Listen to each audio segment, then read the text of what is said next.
everything myself and the streamer and everything else. So I thought I'd just come on a quick ad hoc live and just talk about what I've been up to in studio. So as you can see, it's a little bit different to the last Getting to Grips that we actually had. So I wanted to discuss exactly what I did here. I've had quite a few questions. Are you building this wall yourself, or are you getting somebody else in to do it? No, I'm building this myself. I do have a bit of carpentry background in my life, where I was doing all that type of stuff. So I want to sort of share a couple of scenarios that you can do this. So if you're in an office, or if you've got a studio where you've got drywalling that's actually up, all you've really got to worry about is actually putting a subfloor down and basically having your curves go up to the section of your drywall and then blending in with the drywall. Then you've actually already got your wall. And then all you're worried about then is your curve and your subfloor. So that's one way you can actually do it. It's a lot easier if you do have the drywalls and stuff in place. But if you don't, and it's like me, even if I had a brick wall, I would have rather plastered smooth and taken the curve up there and blended it in. But because I've got a sliding door that's actually behind this section here that we've blocked off most of the time since I've had the studio, I had to frame everything. So I had to put framing down the side, the framing in the corner, and all the framing over the actual opening there. So that's what I had to do. All the curves, so all these little pieces in the corner here that are cut, I used plywood, and I had a whole load of white melamine chipboard, and I cut all the curves. So yes, I cut all the curves for the actual wall, and we put those in place, put the cleats in between the actual curve uprights, and yeah, so then that created that, and it's enough. If someone does step back on it, they're not gonna put their foot through it. It's very important to actually put some sort of support in behind here, because where this is only hardboard, it's very thin. If someone puts their foot there, they can actually go through if there's no support. So it's very important to make sure you got plenty of support actually on your curve section. Okay. So why did I decide to go with this? I've always wanted to have my own definitive curve or cyc wall. So the one day it came up in conversation with a buddy of mine from Tamba. I said, you know what, I'd love to actually put a curve in. And he says, well, why don't you?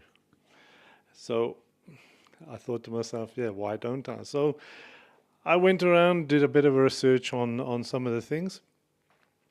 Things that I would probably do different, I will probably share later on as I get through every little bits and pieces. The framing stuff was quite easy for me. Making sure I build a template to do the cutting of the curves. That was straightforward. Getting the frames up, straightforward.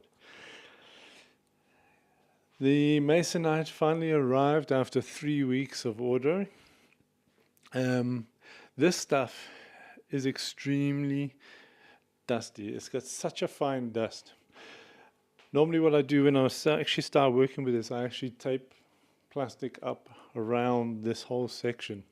Because even when you're actually drilling with the countersink to make sure that your screw heads are not raised above the surface of the masonite,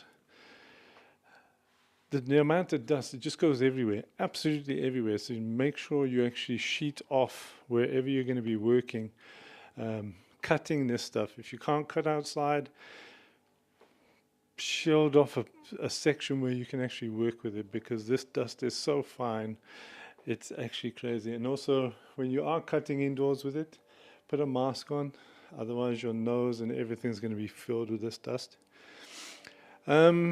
So yeah, even countersinking. So all the screws, I've got about another 4 million screws, I think, to still put in on the wall. I make sure that I countersink. So actually when I do come to actually do the filling, the filler will go over the joint, it will go over the actual screws, so you won't get any screw heads that's actually coming up above the actual face of your board, because you don't want that. Okay. Also, when you do start filling, also sheet up again, because that stuff is so fine. The Rhino-Glide or the Rhino-Lite. Rhino-Lite is the one that you do walls with. Rhino-Glide is your joint filler. So once I've got all these screws in, then I'll be filling up all the sections, all the joins and everything on the actual wall, making sure it's all smooth, even, and stuff like that. This corner is probably going to be one of your biggest challenges if you are thinking of doing this, because of the curves this way, curves that way. So I've left that to last, just to make sure that I get that right. I've got to be in the right headspace for that, and get that sorted out. And then obviously, when you start doing your plastering, that whole corner will probably have to be plastered quite well, so you can actually get a smooth finish on there. So obviously, around any questions around the wall, you can drop in your comments. Unfortunately, I can't get to the comments now. I suppose I could probably put them up. See if I don't know if it's actually going there, but that's can't seem to connect the comments on that. But anything to do with the actual wall build, you must drop in if you have a question or if you're thinking of doing it. There's lots of videos out there, but everyone has a very different space to work with. So yeah, so this is where I'm currently at. I'm still screwing in boards.